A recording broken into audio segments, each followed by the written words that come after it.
Hey Mirmeko team, today we're diving together into a tiny but absolutely fascinating world, because if you're thinking about getting into ant keeping, you're in the right place. It's not just a hobby, it's a real educational adventure, super engaging and full of discoveries. You get to observe up close a highly organized society with incredible behaviors and collective intelligence that's honestly impressive. And above all, you discover a universe that usually goes completely unnoticed in nature, even though it's literally everywhere around us. So first things first, you need to know that there are thousands of ant species out there, with different sizes, colors, habitats and behaviors. Some live in humid forests, others in dry deserts, some are tiny, some are surprisingly big, and each species has its own needs, which is why species identification is super important, because without knowing what you have, you can't provide the right temperature, humidity, food, or even know if it needs hibernation. But before all that, there's one golden rule: never take a full colony from nature. That's just pillaging and usually ends badly. The best method to start is waiting for nuptial flights, those magical moments when young queens, called geens,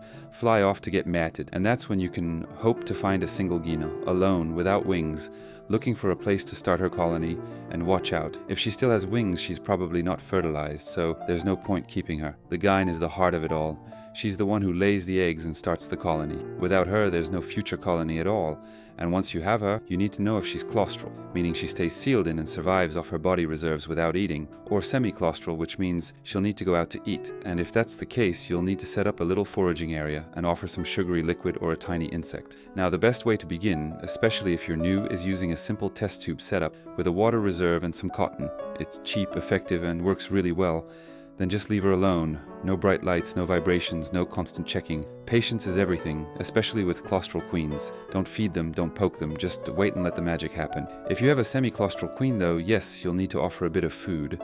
And that means a good balance between carbs and proteins. For sugars, you can mix honey or sugar with water, or give ripe organic fruit, or even use beetle jelly. And for proteins, dead insects are perfect, like fruit flies, small mealworms, or bits of cockroach, but be careful. Avoid brightly colored or wild insects like red or orange ones, or wasps, because they can be toxic.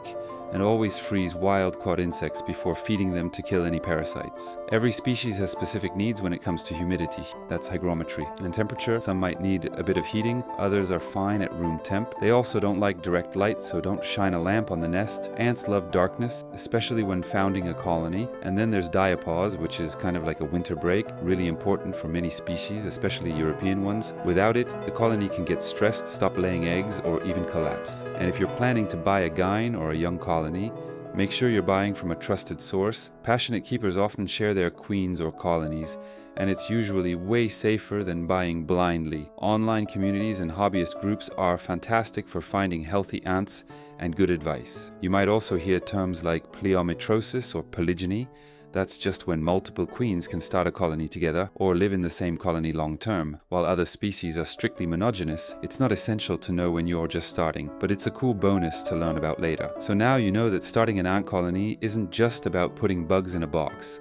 It's about understanding their life cycle, respecting their rhythm, and being amazed every day by this miniature world full of surprises. And if you enjoyed this little journey into the world of ants, join the team by subscribing to the Fourmis channel so you don't miss any of the adventure. See you soon for more myrmecological discoveries together.